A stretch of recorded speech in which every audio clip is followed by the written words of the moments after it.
I'm well. We are live.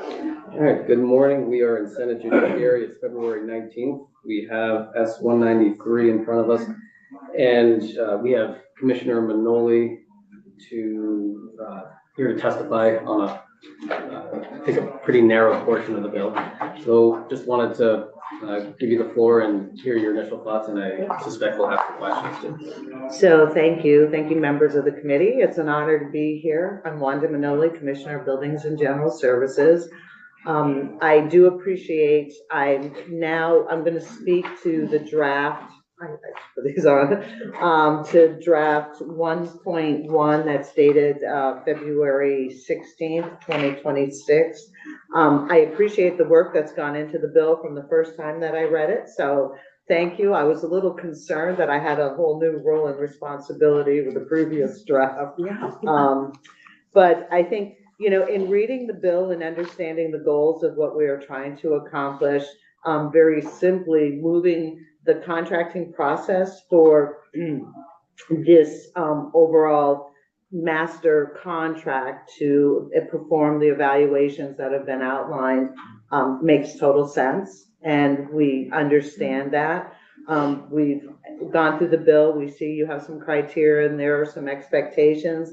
I think it's important we understand that the intent of the bill is for all parties to have access to those services. And that is something that we can accomplish on behalf of the language. And if that's what the committee is looking at, there's two, if you give me a moment, there's just two. So I did talk about the parties because you do talk about that on page 2. There's some specific that all the parties that have underlying actions within this will have access, and that is correct. That's our understanding, that they'll be able to access the contract to perform at the different times the types of evaluations they need.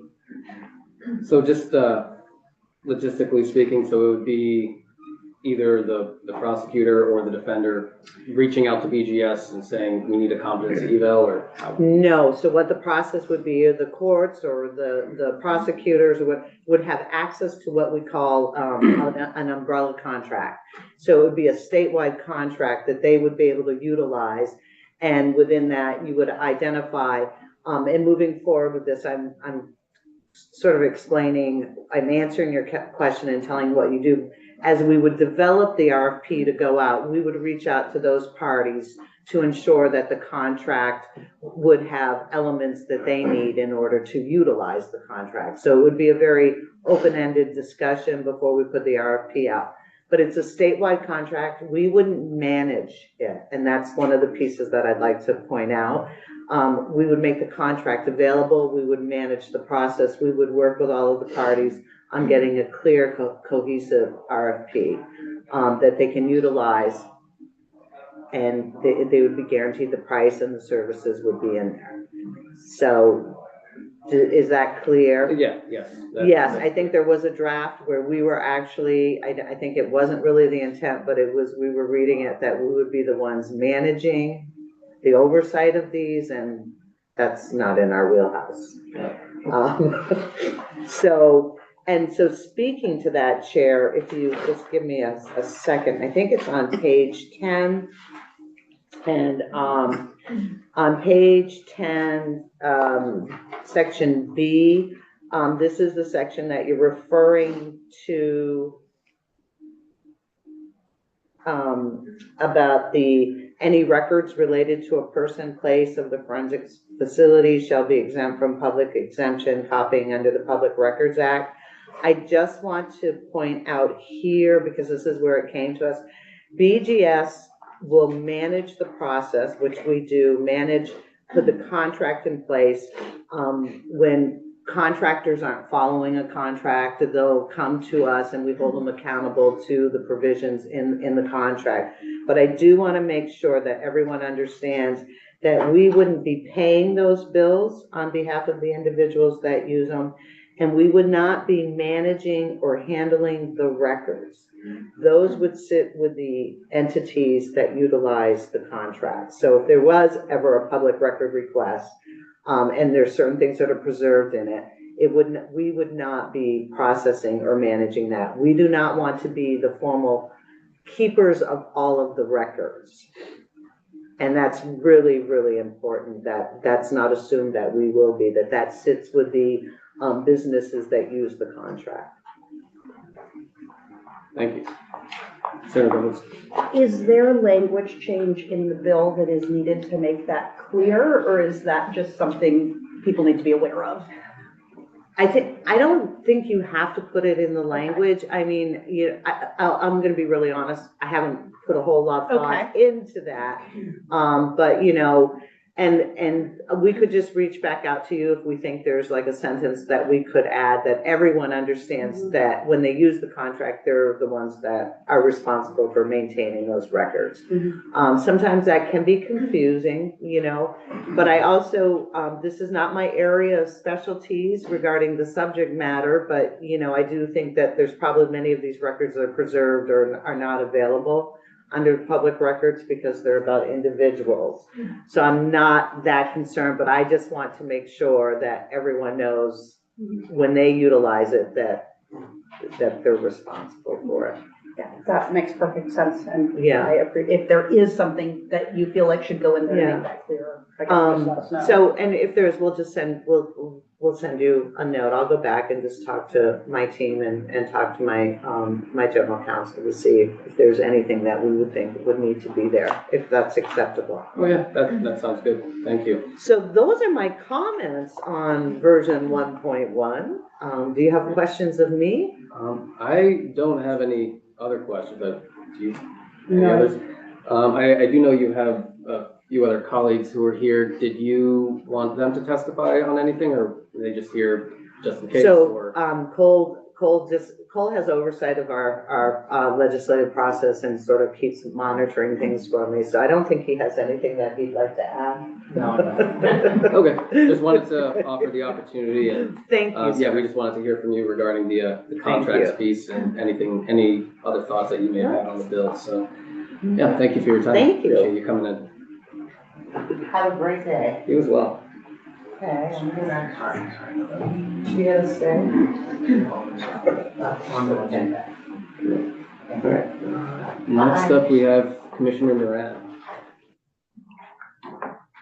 Next, or, okay, Yeah. awesome, great. Good morning. So, thanks for coming back. Yes. The bill, as you know, has gone through some changes since you last testified, and I think our committee has thought of new questions and concerns. And so, just wanted to first give you an opportunity to provide any new testimony that you might have if you've been tracking the bill, and then I suspect we may have some questions to follow up regarding the current state of the bill. No, I have no additions to make based on the new language. My testimony from our previous visit remains largely the same. There are 6 individuals currently in our custody who have been alleged to have been responsible for 9 murders, who fit the description that is outlined in this proposed language. And we not only have them in our custody, we're at DOC prepared to maintain them in our custody and prepared to maintain others who we hope this doesn't happen, but should other people commit similar crimes or be alleged to have committed similar crimes, we'll hold those individuals as well. To the extent that this is a codification of something we already do, DOC is supportive of this language, and that's about all that I've got. Thank you. The initial question that I had, the 6 individuals right now, do they mix in with other inmates, or are they in their own wing or section of the facility? They are not housed only, there's no wing that houses only those 6 individuals, if that's what you're asking. With regard to mixing in, they are housed in wings that generally have people who are also undergoing certain kinds of medical care. And so it is, although I would have to check with you to make certain, I'd have to check back to make certain that none of those individuals is in Gen Pop, but I don't believe they are in our general population. Yeah, But I'd have to check to make certain about that, and I can do that for you. Okay, that's all I have for now, Senator Rebels. These are 6 individuals that have been found not guilty by reason of insanity or not competent to stand trial. They are individuals who are awaiting trial. Okay.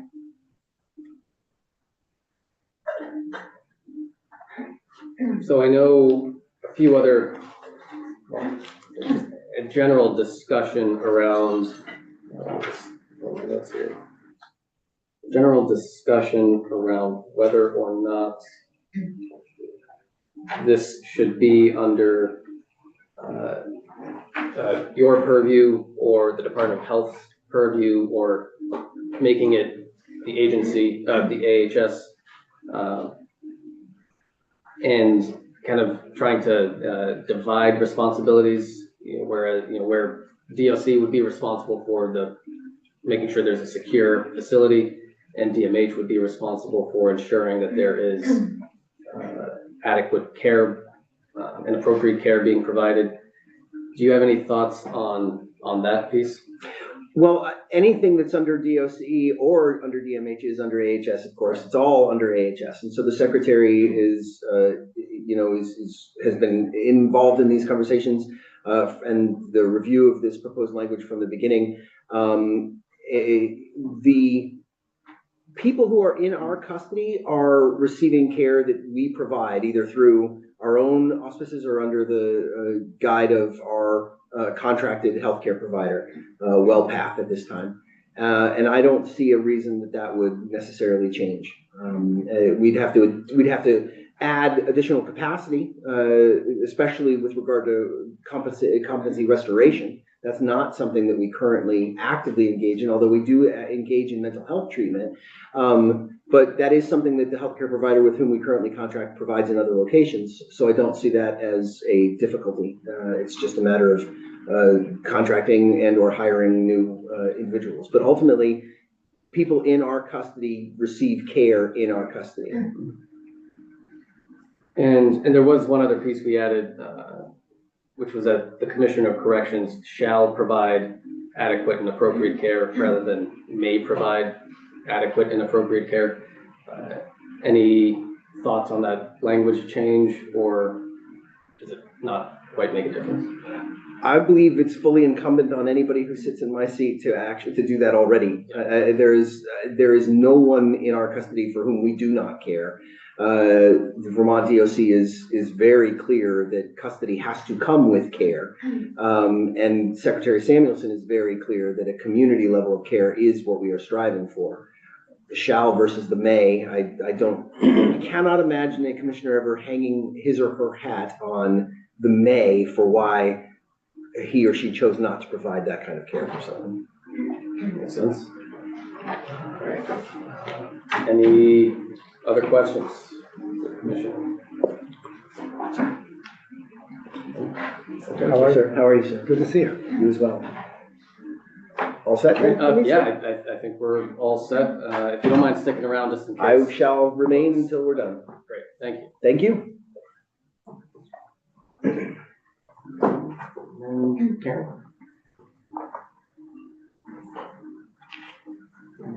Good morning. Good morning. For the record, Karen Barber, I'm General Counsel of the Department of Mental Health. I apologize for the delays. We wanted to really make sure that, as an agency and as an executive, we came to you with a proposal that works for everyone. So I'm here today. I was going to go through the new draft that Jared Bianchi sent out last night. Do you all have that? I don't have it in front of me. I did look through it. Okay. So I was going to go through the changes to that, if that works. Okay. We'll get copies. Great. So I wanted before you go through that copy, before you go through Jared's copy, just because we don't have it in front of us, could you hold off on going through that and just provide any other testimony you might have with paper that we might have in front of us so we can follow along? Yeah, absolutely. Thanks. Yes, my plan was to first go back to kind of basics and what I first talked to you all about a few days ago, which is that the goal is to address the gaps in the system. And this isn't all about mental health. We agree that there are gaps. And those gaps are having real impacts on public safety. And so while this bill won't solve all the gaps, we do think it's a good step forward. As I mentioned before, Vermont's mental health system already treats individuals who would be considered forensic. So that's not the gap we're trying to fix. Yet some of the language in the bill as it stands and some of the discussions that you all have been having, it feels like we're kind of inadvertently going down a path of creating an alternative system designed to meet different needs, but actually with the same standards as the current mental health system. So what we're trying to do is once again get away from that and actually address the gaps in the system that are impacting public safety. And that's because, as we talked about, people can be incompetent, insane, or dangerous for many reasons other than mental illness. We already have a place and a solid system through our hospitalization system for people who have high mental health needs and meet this criteria. We don't want, nor do we think it's wise, to build a forensic hospital to hold mentally ill individuals. We believe they should continue to receive the services in our hospital system just as they do now. But what we don't have is a system for those with issues other than mental illness, or those whose mental illness is not acute enough to be in a hospital, or any type of restoration services. So again, that's the gap that we're really trying to fill. And I've said it before, but I think it's important to say again, we do everyone a disservice, the defendants, the victims and their families, the public, if we make this only about mental health, because then we're not actually addressing the problems. So the changes, again, that we'll go through are really focused on how do we get away from that and how do we make it a broader system? How do we not try to recreate what we already have, but instead actually address the problems? So once you get the language, I'll go through it, but I did want to touch on one thing, which is location. And so in reviewing some of your testimony this week or last week, I know there were some questions about whether or not it actually should be a psychiatric hospital or should be River Valley. And I hope by us coming in and kind of rephrasing and making it clear that we have a mental health system and we're not trying to create a new mental health system, we're trying to fill gaps, that you'll see that those aren't appropriate locations. But I do also want to say that the policy committees on both the House and the Senate side have studied that issue for years, have considered those facilities, and have determined for a myriad of reasons that they're not options. I don't want to get into detail about that because I think it confuses the issue, but I just wanted to stress that we're really not trying to create like a new system for a parallel system for those with mental illness, but really we're trying to fill the gaps. Is that? Yep, no, that makes sense. I mean, to that point, I'll just comment that, yeah, there has been a lot of conversation about should this or shouldn't it be in a correctional facility. Thank you. And I think, one element of that is, if we're looking at the 6 people who are in a correctional facility and are not competent, that's my understanding.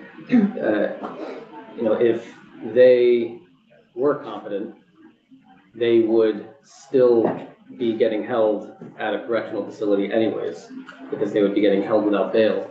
I was able to do the jurisdictional survey this morning and saw that there were around 20 other states that have forensic facilities inside of correctional facilities, and then about a dozen or so other states that have the option for a correctional facility if it's basically an extreme case or a case in which it's punishable by death or a life sentence. And so I'm getting the sense that it's kind of refocusing me back to the point, which is that this is for a very narrow scope of offenses and a very limited number of people who would fall under this category. So, not a question, just a comment as you testify. Yeah, great. Do you want me to go into the language? Yes, stuff? yeah, we've got copies. Great. And so again, this is a joint between HS and the Secretary's office, and the Governor's office and the State's Attorney's. So I'll go through all of them. Some of them are minor, but just so you have it. So on page 1, line 15, so the changes are in green that we're proposing, just so that's clear. Okay. And that's just adding the site to, right now, 18 VSA is the civil commitment statute. So that's an order of hospitalization out of civil court. Eventually, everything does move to civil court, but we've also just simply added in the criminal court statute that authorizes hospitalization. Just to make clear that who we're talking about and who we're not talking about. On page 2, lines 3 through 15, in here, I know that a previous draft we had suggested putting in risk assessment language, but it actually probably wasn't the best location for that. And instead, what we've tried to address is some of the concerns that have been raised and some of the things you've talked about, which is what happens when someone can't be restored to competency. And so this talks about being able to get an evaluation that an evaluator is saying whether or not they think someone can be restored to competency, which is common in other states. And as we talked about, some people just can't be restored. And so this makes clear that there's a path if someone doesn't think they can be restored, that we can know that. And then it gives the option of committing them to the facility if they meet the other conditions later on. Does that make sense? I think so. Yeah. Okay. And then page 2, lines 18 and 19. This is a change, and I think this is something you've heard about, maybe from victims, but it's changing it from a verdict to final disposition. And why is this important? Because competency, as we've talked about, is fluid. So you can become incompetent at any stage of the proceeding, including after your trial. And we have had instances where there have been issues where someone's been found guilty, but then there are questions of competency before sentencing. They can't be sentenced until they're competent. And so we do want to recognize that there may be some situations, and you'll see language a little later on that talks about how you could keep someone in a facility, that they may need to be continually placed in a facility that helps them keep competent until the end of the actual full case. So that's what we're trying to get through with that language.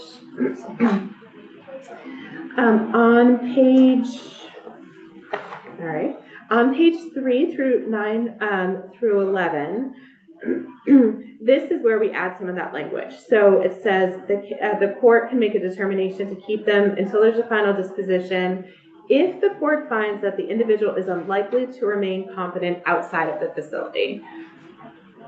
So again, some folks, once they're restored, because you can be restored for various issues, right? It could be mental health, it could be substance use, it could be a TBI, dementia. There's lots of reasons why you could be incompetent. And so those individual factors and the person's history would allow the court to make a determination about whether or not they think the person would remain competent or if there was a need for them to remain in a secure facility.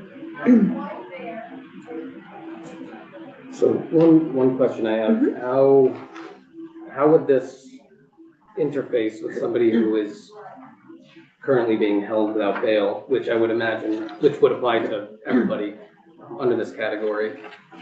So would the person, oh wait, actually, I think I've answered my own question, so you can disregard that. Okay. Any other questions on that piece? Let's see. Page 3, lines 12 through 21. This is just changing the burden a little bit. I think it read before that it would be the Department of Corrections seeking, actually going to court and seeking the medication, and this is really putting at the burden on the state's attorneys to be doing that court case at the request of the commissioner. And then it also adds in the cell standards, and those are what I talked about last week or the week before, I forget. But that's the U.S. Supreme Court case that lays out really clear criteria for when you can use involuntary medication for competency restoration. So we thought it was just important to put them in statute and make it really clear what the standard was. And then going over to page 5, line 13. That is just adding, or line 4, I apologize. That's just adding in back that criminal site that we added in before, just to make it really clear what we're talking about. On page 6, this is where we get into kind of the meat of what we're trying to do, which is we're taking out mental disease and defect and we're adding in qualifying condition. And again, that's important because this isn't just about mental health. And if you essentially have the same standard as we do for hospitalization, you're not actually addressing the gap. And so this is the one place where I'm going to jump around, because then we go, if you go to page 9, starting on lines 19, that's where we add the definition of what a qualifying condition is. Any condition, whether mental, congenital, traumatic, however acquired or developed, or any other circumstances affecting the person's ability to stand trial or sanity at the time of the offense. So really what it's meant to do is say, this could apply, again, we're talking about a very narrow subset of folks to begin with, but it applies to any of those folks. So someone who's been found competent for any reason or unsafe for any reason. And so there's changes that you'll see kind of throughout page 7 where we're changing, throughout the rest of the document where we're changing anywhere where it says mental disease or defect to qualifying condition. Does that concept make sense? Yes. Okay. So I know this is, I'm just clarifying this in my own mind. So on page 1, there's a condition has been found not competent to stand trial. Mm-hmm. So we're dealing with that issue. So when we get to qualifying condition, the last clause is any other circumstance affecting the person's ability to stand trial or sanity at the time of an offense. Is that pertaining to competency? Yes.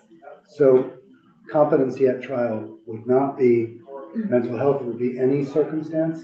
Yeah, so right now, people are found incompetent for lots of reasons other than mental illness. And so this is meant to encapsulate that. So to show that no matter what reason you were found incompetent for, you could be treated there. And what would be a good example of a non-mental health related thing that would make someone incompetent? Substance use is a big one. Substance use or TBI. Okay. Dementia we see, intellectual developmental disabilities. Okay, so yeah, the addiction piece makes it much clearer. Thank you. Yeah, of course. Sorry, Rose, yeah. I have a question, and so, sorry. I can understand the not competent to stand trial folks who are currently, maybe being held without bail, but where I really have a hard time setting something in a correctional facility as someone who has been found not guilty. Yes, it's by reason of insanity, but it doesn't pass the constitutional straight face test to me that we would send someone who has been found not guilty to jail.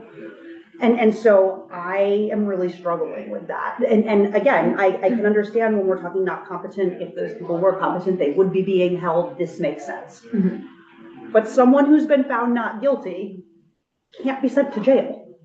And so I'm having a tough time with that part. Yes, I don't know if it was Jared or Dominica that talked about that in order for them to even argue the not guilty by reason of insanity, they would have already have had to go through the trial piece where the prosecutors had to prove every element of the crime. And so some states have guilty by reason of insanity, and that makes it's essentially the same thing, but it's a nuance in words. I think what we're trying to address here is that we're talking about very serious crimes. We're talking about individuals that, for whatever reason, can't be held with a traditional system. Many states, most states, almost all states have developed a system for folks like this to have a secure setting. Many are in correctional facilities.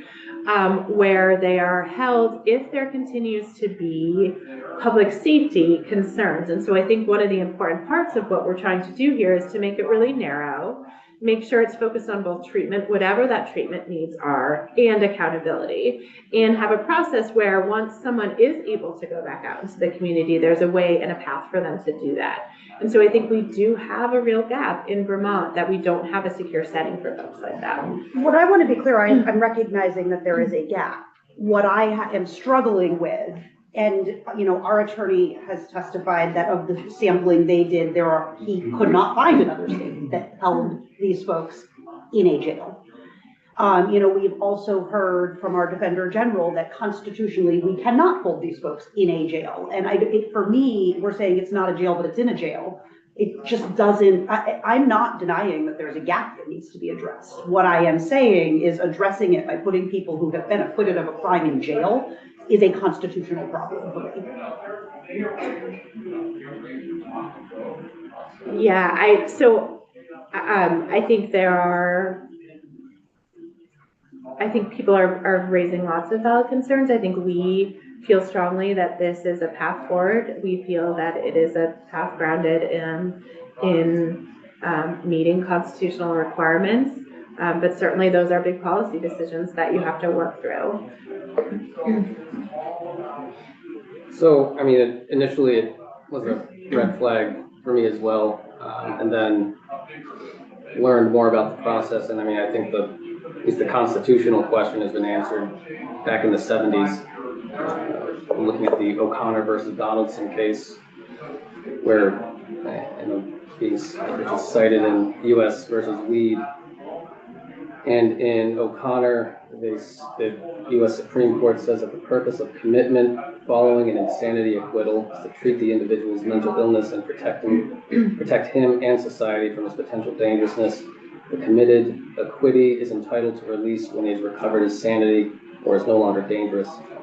So, at least for the constitutional question, I don't really have a concern there. I mean, I get the apprehension around just the concept of somebody who is not guilty by reason of insanity still being confined or detained in a facility. But then, on the other hand, if there's still evidence that they have committed the conduct and there's evidence that they are still a substantial risk, having them just go out into the world is a disservice both to that person and the community to which they're being released. So I guess I'm just saying I'm not concerned at this point. Sarah Bahosi. I fully recognize the constitutionality of commitment, and we use that in lots of different places. I mean, not lots, because it's not something that happens incredibly often, but we have civil commitment processes, and certainly what I am suggesting is that what I am not suggesting is that the only constitutional answer is we just let people go. What I am saying is that my understanding is that we need to ensure that they are in a commitment setting in a treatment facility, not a jail. I've gone back and forth. I guess to me, the problem is mostly that they're connected physically, because then you're sending them to the same place. But if I think about it rationally, they're going to be in a highly secure setting in both places. So both are in effect a jail. They can't leave when they want to leave until they're determined no longer to be a risk. So to me, I don't anymore go down the road of could they be connected to a jail or not, because in the end, I don't think it will matter. That doesn't speak to your underlying question, which is can you detain them? But I think the case that the chair brought up clarifies that for me. So it seems tough to have somebody found not guilty by reason of insanity, but because they were found not guilty by reason of insanity, they're going to be held. It's just a necessary paradox. flux, I think. I think the important distinction is regardless of where the facility is, the distinction is, are they getting treatment? Right. Are they going through some sort of recovery process? And are they or aren't they intermingling with other individuals who are incarcerated? Yep. And I think that is a very important distinction that we have to establish. Yeah. Yep. Senator Wilson? So I want to be clear, my underlying question is not, can they be detained? I think that is quite clear that they can. My concern is if we are talking about treatment and we are talking about treatment best practices, those don't happen in prisons. Those happen in places, I mean, prison is often an incredibly traumatic experience. I would argue that it's one of the, in spite of the fact that in the United States it is the largest provider of mental health care, it is not the best place to get mental health care. And I know we're not only talking about mental health, but it's not just about, is it connected? It's about, are these uniformed guards that are providing care? What is going on in the rest of the facility? Is this adequate treatment? And I do not think that the prison system is where people should be getting treatment. I understand that there are people who are incarcerated because they have been convicted of a crime that also need treatment, and yes, they should be entitled to that, but it is not the most therapeutic setting. It is, but the underlying question is not, can they be detained? I think that is very clear. The underlying question is, should they be detained in a jail? Well, and if I might, my assumption here is that when we're talking about the forensic facility, it would be operated under different rules with different goals than the prison, even if it was structurally connected. And I think that this lays out some of those rules, but whether they would be armed guards in there, I couldn't say, but. So, just want to get back on track to your testimony here. So, yes, Yeah. please. Sure. Okay, let's see. Page 7, all of the changes on page 7 were really around that qualifying condition. It also just added some language that the Commissioner of Corrections would provide all reports required under this section to the state's attorney, so just kind of clarifying that role. Page 8 is again just adding that qualifying condition instead of the other language. And then on page 9, I know that you've already heard from some victims. We certainly, DMH has done a lot of work with victims' families. And I know that Jennifer Pullman is coming in tomorrow. So we tried to highlight, here's an area where we think might be right for victim voice. There is a House Bill H627, which, because it's attempting to make changes to the civil system, we don't think are actually allowable under state and federal law, but this is a place where we think you could add victim voice in, and so this is some of the language from that bill, which is basically that any hearing under this section, and this is the kind of the discharge section from the facility, the victim may express views concerning the offense and preferences for the person's placement in care, and the court may consider the victim's testimony. So again, we're just throwing that out there as we do think it's important to think about victim voice in appropriate places, and so we were just trying to highlight where we thought it could fit in. Lines 19 through 20 is where we added in that definition of qualifying condition. On page 10, we just added in an extra who, which seems like maybe it was missing. Page 11, it's just renumbering it because we added those definitions. So those are the changes. We tried to really narrowly tailor them and just really focus them on the problem we're trying to solve, which is the gaps in the system that are impacting public safety, and how do we kind of make this draft a little bit stronger so that it meets those needs. So I'm happy to answer any questions about that. Yes. Thank you. I think if you can provide any additional comment on the discussion we had a few moments ago regarding the concerns around treatment in a correctional facility and whether or not it is sufficient or meets, or if it would be the same type of appropriate treatment that a person would otherwise get at a hospital. Because I know that well, yeah, I'll just leave that there. Do you have any comments on the discussion we had? Well, it would absolutely be different than what they would get at a hospital because these are folks that don't meet hospital level of care. So they're not eligible to go to the hospital. So in no scenario would they be in a psychiatric hospital. So that's, again, kind of the delineation, right? So if someone needs that, we absolutely want them to be getting that treatment in a hospital, and that's where they should be receiving treatment. That's where they currently receive treatment, and that continues to be the plan.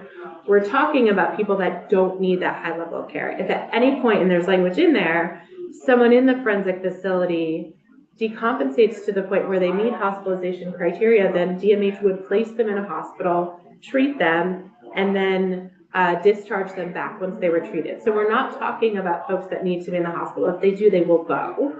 We're talking about folks that don't need that high level of care. And so that's, I think, one of the differences. And these are also, again, all folks who would otherwise be in jail if they were competent, right? Or in the community. There is no other custodial setting other than Dale's Act 248, which is pretty narrow, and they don't have secure facilities. There is no other secure custody in Vermont other than DMH and DOC. And so these are folks that, again, don't meet the level to be in a DMH hospital. And so there is no other secure setting. Senator Wilson. I thought there was a secure residential setting at River Valley. There is, but again, that's a high clinical threshold. So it's not just for anyone. You can only go there if you really have those high mental health needs. And so again, we are serving people in that facility that may fall under this, but that's, again, not the gap we're trying to address, because if they're there, then they're in a secure setting. The concern and the gap is the folks that are not in a secure setting, the folks that don't have anywhere to go because their symptoms either are mental illness or they're not mentally ill in an acute stage that they need a secure clinical setting, which we have. And so that's the gap we're trying to address. And we can't just put people into River Valley if they don't meet that high clinical criteria because of our licensing and all sorts of issues. Yes, I'm confused. So when I look at the bill and it says that if they don't have that level of need and they can prove they don't have that level of need, then they need to be released. But you're telling me that the systems we have to meet clinical needs, I'm really confused, because what my understanding of what the bill is trying to do is that any of the people that we're currently talking about would meet the criteria in the bill to not be held if they don't meet the criteria to be at River Valley or be in one of our current secure settings. I'm a little confused too, but let me see if I kind of understand. What I'm trying to say to you is that I think the original bill and how you have kind of started having conversations is you were essentially creating two standards that were pretty much the same. And we're saying you don't want to make that if we're trying to fill the gap, right? We have a mental health system, and if people need treatment, they're getting treatment in our system. Those are high clinical standards, right? And so not everyone, not a lot of people are in voluntary settings. That's a good thing, right? We don't want a lot of people in involuntary settings, but we have that system. What we're talking about is for everyone who doesn't fit into that system, that there needs to be different criteria related to treatment and public safety. Now, our criteria doesn't include public safety, right? Because we are a healthcare provider, and what we are focused on are what are your clinical needs.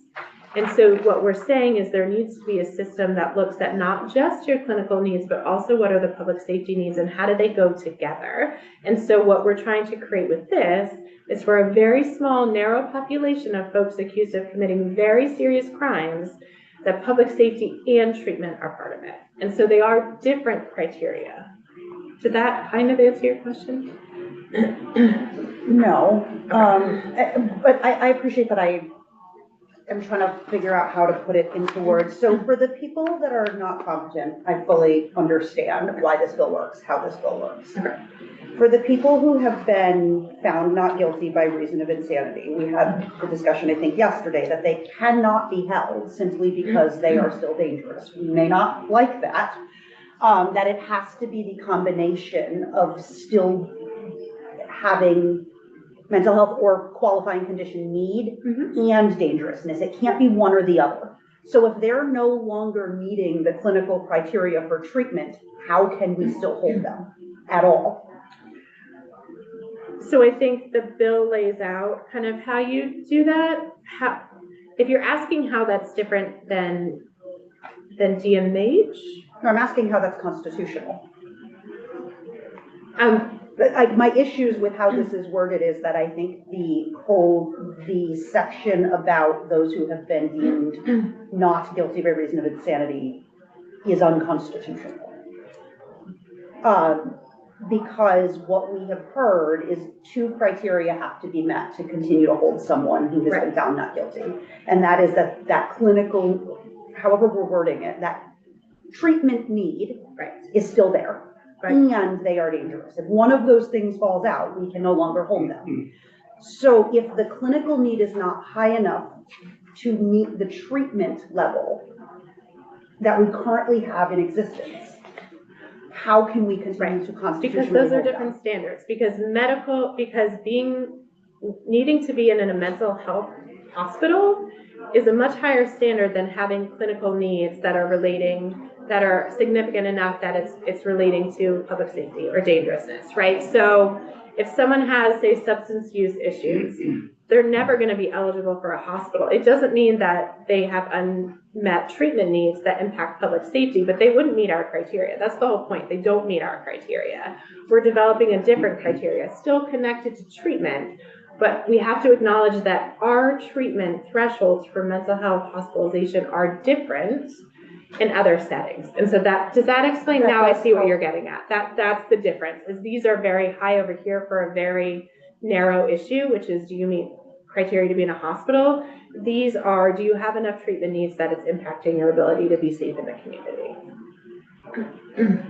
Does that? Yeah, it does help Okay. me answer that question. I don't know that it fully answers my concern about it being in a jail, but it does help answer the question. Okay, sorry it took me so long No, to that's okay. understand where you were going with that. Sometimes we just gotta figure out how to say the right things so we understand each other. Exactly.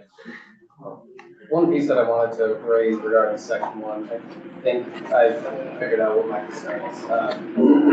If in the very rare circumstance that an individual doesn't meet the threshold to be held without bail for a life offense, I think there needs to be language indicating what would happen if somebody is not held without bail and they're not competent and they're charged with a life offense. I think it's an incredibly rare circumstance where that happens, but I think it's an issue that needs to be addressed, and I'm wondering if you have any thoughts on that? So I did misdemeanor public defender work like 12 years ago. I haven't done it in years, so I don't know enough about it. That's probably a good question for the state's attorney or attorney general, but certainly the goal is to address all the gaps. So if you see a gap, I know you have a lot of expertise in this, then we are supportive of filling all the gaps. I don't know about a lot of that. But I can certainly also take that back to get the perspective of Jared and Domenica, if that's helpful. Yeah, because I just don't want there to be a risk that because it says a person shall be transferred to a forensic facility, and if the threshold isn't met to hold somebody without bail, forcing them into the forensic facility, I think, would potentially be a conflict. And at least this is what I saw from some of the other states that have similar language, but also, I guess, a safeguard in place for that circumstance. So I guess that's just a note for later.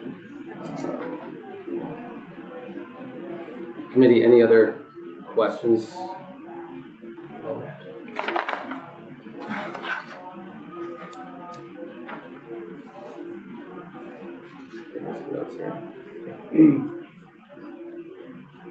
I do have a question for drafters. Can we not use green? Yeah, it was really hard to read. You can't see through it. Do you have any additional testimony? Any other thoughts? No, I'm happy to answer any additional questions or feedback as needed. Let me just thumb through this one more time to see if I got anything else.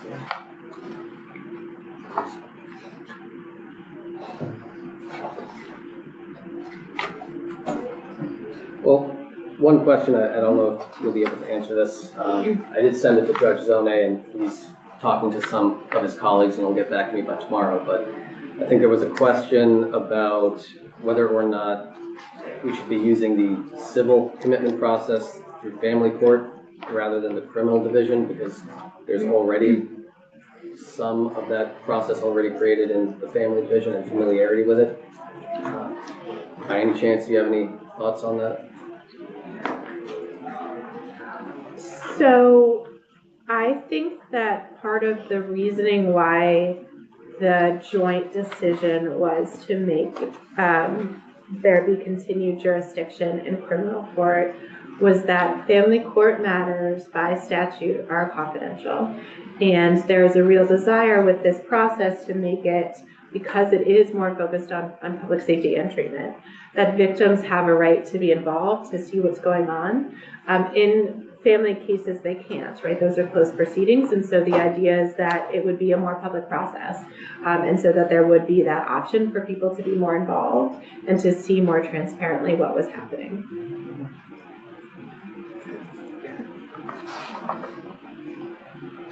Okay, thank you. Did that answer? Yeah, no, it does. I think the other question I had around that, which I think would be a Judge Zone question, is bifurcating the process and having hearings in family court and also hearings in criminal court, and whether that can muddy the waters a bit, because when you start having separate hearings for the same docket in different courts, it just gets confusing for everybody involved. So I guess that's less of a question, just more of a comment.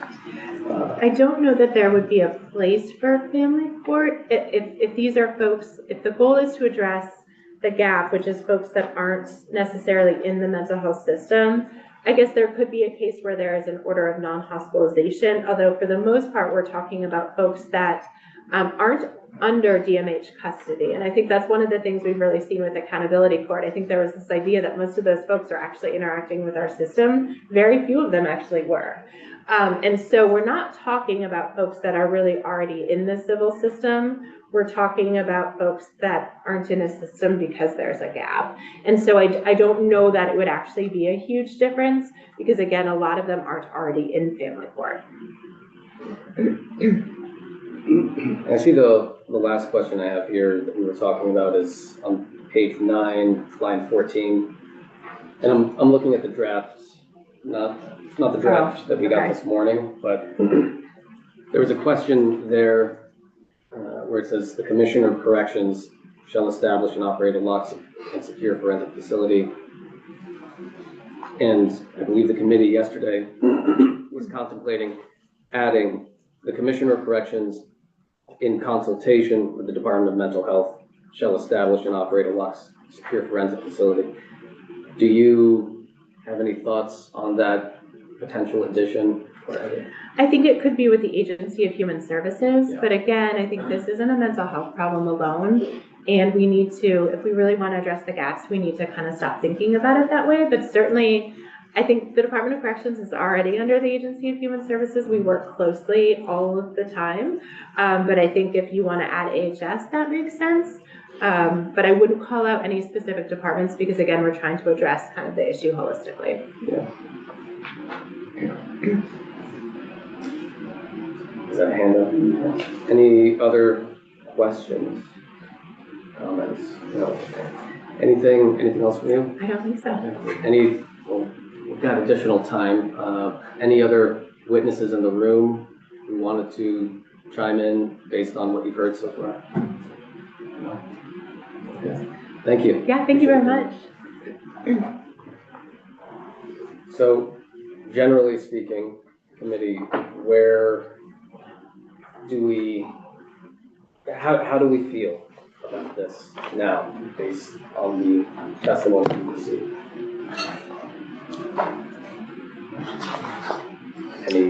I'm more or less satisfied with the draft. I mean, we had some additional decision points we wanted to go through. preponderance, clear and convincing, et cetera. But it seems like those are markup, final markup questions. So I would be ready to move toward markup. I mean, I don't think it's a surprise I have concerns, but I'd like to hear from the ACLU on their views on the constitutionality. I agree there are gaps to solve. I'm not convinced this is the constitutional path forward. Which, sorry, Oh, go ahead. which specific constitutional questions? Well, so your point about someone who's not able to be held without bail in the competency process, and the competency restoration aspect seems okay to me. It is really, I'm gonna try to find it in here, and I know we're all looking at different versions. Section 3. Which page? On this very colorful draft that begins on line 13 of page 4. That is the folks who've been acquitted and are now being held in the jail. Like I said, with the addition of what you have brought up on the competency restoration, I'm fairly comfortable with that, although I'm certainly open to hearing what the ACLU has to say. But section 3, to me, I do understand the gap that's being described. I do agree that there needs to be a solution. I am not convinced that sending those folks to jail is the solution. So what, not trying to be facetious, so what is the constitutional question? Can we send someone who's been acquitted of a crime to jail? No, if they're not guilty by reasons of insanity and there's still a substantial risk, public safety, yes. I don't think we can send them to jail. I think we can. But is it a We semantic can keep them issue? detained in a forensic facility. That's what I'm saying. If you choose to call the forensic facility a jail, it's a paradox you can't get out of. I guess the question is, does the forensic facility differ significantly in terms of what its mission is, therapeutic setting, et cetera? And I do not think, so I guess where it does not square for me is how can we say it's not a jail if it's in a jail? I mean, I think it's the same way you can say that psychiatric hospital that has locked doors and a secure perimeter isn't a jail, even though you can't leave. Yeah. I don't think it is the same, and I'd like to hear from the ACLU.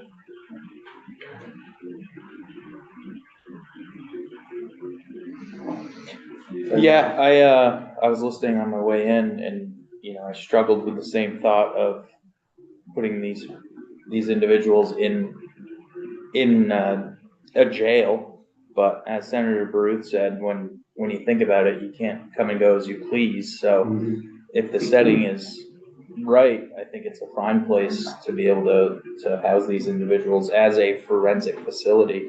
So that kind of solved my concern, and just the same thought you had where, you're found not guilty for reason of insanity and you're being jailed, so to speak, in the forensic facility.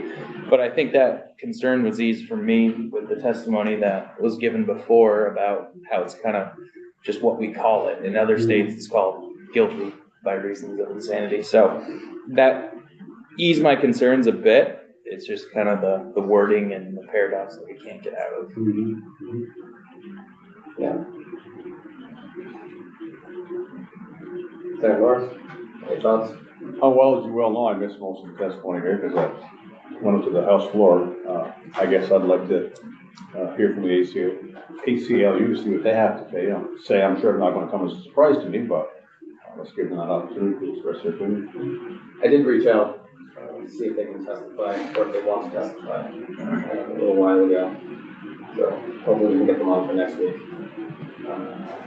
Anybody else that folks think we should hear from? Health and welfare is gonna take a look, right? Yeah. I'm wondering if there is some entity we can hear from, perhaps it's WellPath, regarding what the actual treatment and competency restoration process looks like, so that we can hear how it differentiates from the standard care that any other sentenced individual or incarcerated individual would get. Because again, I think it goes to the underlying issue of, or the underlying question of how are we distinguishing between a forensic facility and a jail? And how are we making sure that the people in the forensic facility are getting the treatment and the competency restoration that they need to get in order to distinguish it from just being incarcerated in a jail or a correctional facility. So, I guess, question for Commissioner Murad, do you know as to whether or not WellPath or any treatment providers from DOC would be able to testify to that?